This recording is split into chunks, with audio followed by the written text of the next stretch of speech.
Hi everyone, I'm Father Shane, and this is The Spiritual Life. So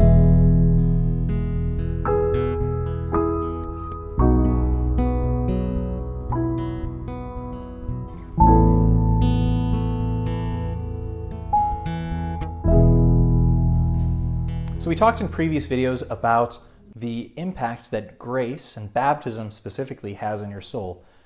God, truly, literally, comes to dwell within the soul of one who is baptized and who perseveres, who keeps with that state of grace that they're in. Literally, God himself dwells within your soul. Well, what effect does sin have then on our soul? We know that before baptism, our souls are kind of desolate, that we're spiritually dead. And now life in our baptism is breathed into our souls, and God himself again comes to dwell there. Sin, maybe to understand sin, an image from the Bible is really helpful. So you'll know that from your reading in the Bible and from hearing at Mass, that at the center of the city of Jerusalem was the temple. The temple was the most important part of the city. It was like the heart of the city. And the reason it was so important was because the temple was the place where God dwelt amongst his people. The temple was the place where the presence of God was, in what was called the Holy of Holies. You probably have heard that phrase before, the Holy of Holies. That was the innermost part of the temple, of the sanctuary, where God in his presence dwelt within what's called the Ark of the Covenant. Okay. The passage from the Bible that's really helpful to help us to understand what happens with sin is from the book of the prophet Ezekiel. So in the book of the prophet Ezekiel is shown that within the city of Jerusalem and even within the temple itself, all of these awful things are happening by people. People are basically sinning. And what happens is God's presence kind of begins to depart from that the holiest place, the Holy of Holies. And what happens is the presence of God, which Ezekiel sees in this kind of like overwhelming vision, the presence of God first moves to the threshold, right, of the temple. And there it remains. And then more kind of begins to happen, and God's presence moves further out to the gate of the temple. And last, God's presence moves again outwards and away and moves and is there sort of at the very edge of the city. And finally, the presence of God leaves entirely.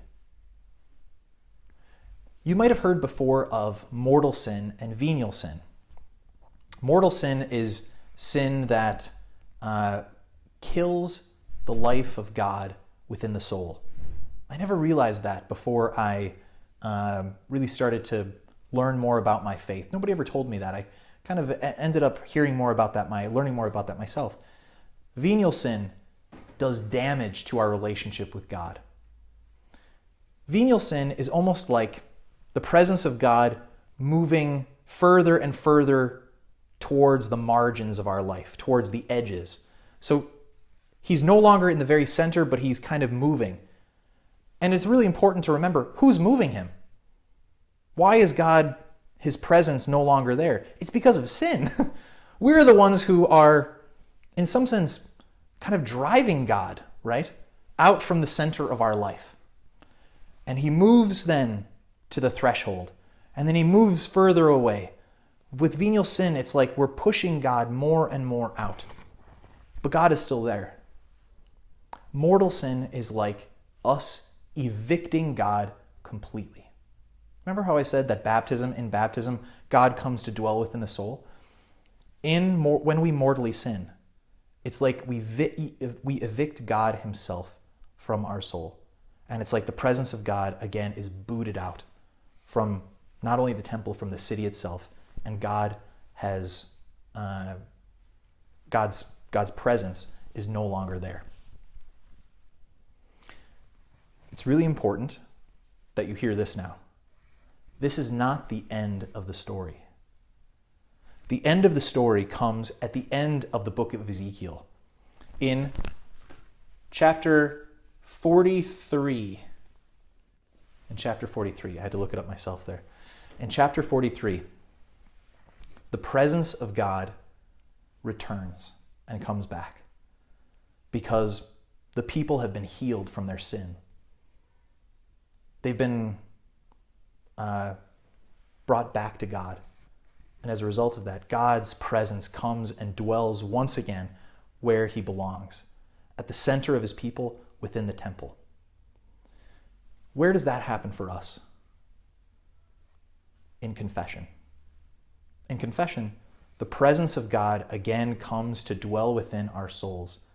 It's like that flame that we used as an image, right? It's like the flame which was blown out and extinguished when we mortally sinned, now ignites again, and it burns once again within our souls. The presence of God returns to our souls when we come to confession. It's important that we know these things, though, because sometimes we think of sin like it's kind of harmless, like just naughty things that we do. You're very bold. You sinned. You shouldn't have done that now. No. Sin does damage to us. Sin is bad for us. It hurts us. So it either pushes God further and further to the sides, and it makes things not what they ought to be. It does damage to our relationship with God. Or it actually extinguishes the life of God within our souls, and it puts us in danger of hell. If we die without having gone to confession in a state of sin, then we literally risk not being with God forever in heaven. But God doesn't want that for us. God wants us to be with him forever. He literally laid down his life. He wants us so much that he considered us worth dying for. And he makes his mercy so available to us in confession. Because again, what he wants is to be at the center of our lives. He wants to be at the center of our lives. And the way that he does that, after we kind of push him off to the side or evict him entirely, is through confession. We turn to God and we say, Lord, I am so sorry. I haven't loved you or placed you at the center like I should have. Please forgive me. And God, in his love for us, he will not leave you. He will not leave us in the state that we are. But he comes back and he takes his place once again at the center of our lives. It's like the temple. Think of it like that. Venial sin pushes God to the side. Mortal sin evicts him completely. Confession is where we welcome him back, and where, by God's grace, God again comes to dwell within our souls. God bless you all.